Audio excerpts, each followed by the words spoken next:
আজ অব্দি আমি যতগুলো কেক বানিয়েছি তার মধ্যে খেতে বেস্ট ছিল এই কেকটা।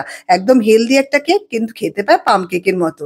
সেজন্য এখানে আমি নিয়েছি ৩ টে ডিম, বেশ বড় সাইজের ডিম নিয়েছি, ফেটিয়ে নিচ্ছি আর তার সাথে মিশিয়েছি ১ কাপ গুঁড়ো চিনি। এটা মিক্সিতে গুঁড়ো করে নিয়েছিলাম। আর দিয়েছি ৫০ গ্রামের মতো মাখন আর সাথে দিয়েছি ১ চামচ ভ্যানিলা এসেন্স। এবারে দিয়েছি ১ কাপ আটা। যে কাপে চিনি মেপে নিয়েছিলাম সেই কাপেরই ১ কাপ আটা দিয়ে ভালো করে মিশিয়ে নিয়েছি।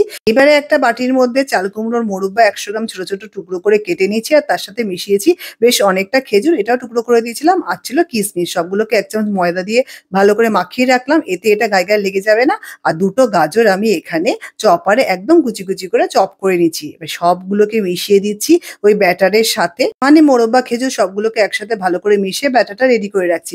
এবার যে পাত্রে করব সেই পাত্রে কিছুটা তেল ব্রাশ করে নিয়ে তার উপর দিয়ে দিচ্ছি আমি বেকিং পেপার। আর এবার এই ব্যাটারের মধ্যে মেশাচ্ছি ১ চা চামচ বেকিং পাউডার আর ১/২ চা চামচ বেকিং সোডা আর ১ চামচ ভিনিগার। এটা দিলে বেশ ভালো মতন বেকিং পাউডারটা অ্যাক্টিভ হয়। এবারে পুরো ব্যাটারটা বেকিং ট্রের উপর সমান করে ছড়িয়ে দিয়ে ওপর থেকে আরো মোরব্বা আর খেজুর দিয়ে সুন্দর করে সাজিয়ে এটাকে আমি মাইক্রোওভেনে ১৮০ ডিগ্রিতে প্রায় ৪৫ মিনিট মতো বেক করেছি। কখনো, কখনো ৫০ বা ৫৫ মিনিটও লাগতে পারে। ব্যাস রেডি হয়ে গেছে আমার গাজর মোরব্বার হেলদি কেক।